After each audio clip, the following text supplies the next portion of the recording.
Hi friends, ആരാണ് ഒരു ഉപഭോക്താവ്? Who is A customer, A consumer? പലപ്പോഴും നമ്മൾ നേരിടുന്ന ഒരു ചോദ്യമാണിത്. പല സ്ഥാപനങ്ങളിൽ ചെന്നാലും അത് പ്രോഡക്റ്റ് സെല്ലിംഗ് സ്ഥാപനങ്ങളാവട്ടെ, സർവീസ് സെല്ലിംഗ് സ്ഥാപനങ്ങളാവട്ടെ, വേണ്ട ഒരു പരിഗണനയോ അതല്ലെങ്കിൽ ഒരു സ്വീകരണമോ ഒരു ഉപഭോക്താവിന് ലഭിക്കാറുണ്ടോ? മാർക്കറ്റ് ഇക്കോണമിയിൽ സാധാരണയായി സാധന സേവനങ്ങൾ വിൽപ്പനയ്ക്ക് വെച്ച ഒരു സമ്പദ് വ്യവസ്ഥയിൽ കസ്റ്റമർ ഒരു രാജാവായാണ് സങ്കല്പിക്കപ്പെടുന്നത്. കൺസ്യൂമർ ഈസ് എ കിങ് എന്നാണ് പറയപ്പെടുന്നത്.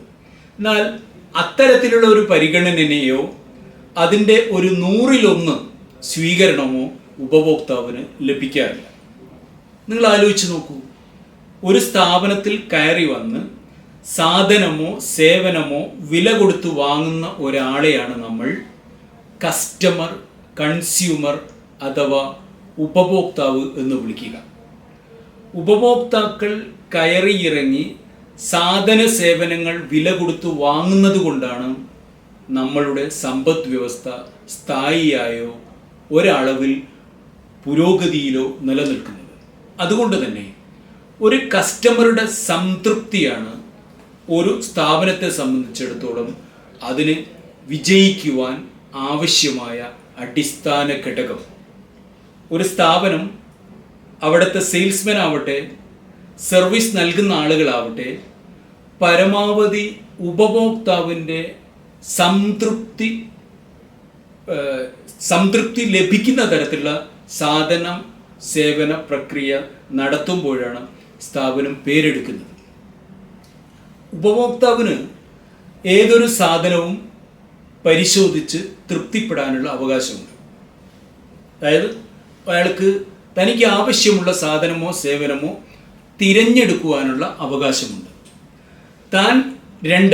താൻ വാങ്ങാൻ ഉദ്ദേശിക്കുന്ന സാധനത്തിൻ്റെ സേവനത്തിൻ്റെ വില മുൻകൂർ അറിയാനായുള്ള അവകാശമുണ്ട് അയാൾക്ക്. 3, താൻ വില കൊടുത്ത് വാങ്ങിച്ച സാധനമോ സേവനമോ തനിക്ക് ഉപയുക്തമാകുന്നതല്ലെങ്കിൽ പരാതിപ്പെടുവാനും അത് ലഭിക്കുവാനുമുള്ള സ്വാതന്ത്ര്യം ഒരു കൺസ്യൂമർക്ക്, ഒരു ഉപഭോക്താവിനുണ്ട്. ഏറ്റവും ഒടുവിൽ തനിക്ക് ഉപഭോക്തൃ വിദ്യാഭ്യാസം ലഭിക്കുവാനുള്ള അവകാശവും ഒരു ഉപഭോക്താവിനുണ്ട്. ചുരുക്കി പറഞ്ഞാൽ, നമ്മൾ തുടങ്ങുന്ന ഏതൊരു സ്ഥാപനവും, അത് ഹോട്ടലുകളാവട്ടെ, ഗ്രോസറികളാവട്ടെ, ടെക്സ്റ്റൈൽ ഷോറൂമുകളാവട്ടെ, ജ്വല്ലറികളാവട്ടെ, ഒരു സംതൃപ്തനായ കസ്റ്റമർ, ഒരു സംതൃപ്ത കസ്റ്റമർ സമൂഹത്തെ സൃഷ്ടിച്ചെടുക്കുകയാണ് ഈ സ്ഥാപനങ്ങൾക്കൊക്കെ പിടിച്ചു നിൽക്കുവാനും വളരുവാനുമുള്ള അടിസ്ഥാനപരമായ ആവശ്യം. എന്തുകൊണ്ടെന്നാൽ ഒരു സംതൃപ്തനായ കസ്റ്റമർ അയാളുടെ സംതൃപ്തി 250 ആളുകളിലേക്ക് പകർന്നു നൽകാൻ സാധ്യതയുണ്ട്.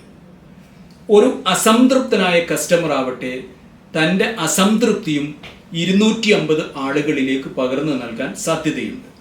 അതുകൊണ്ട് തന്നെ കസ്റ്റമറെ സംതൃപ്തിപ്പെടുത്തി ഒരാളുടെ സംതൃപ്തി ഷെയർ ചെയ്യപ്പെടുന്നതിലൂടെയാണ് പലപ്പോഴും ബ്രാൻഡ് ബിൽഡിംഗ് സംഭവിക്കുന്നത്, സ്ഥാപനം പേരെടുക്കുന്നത്.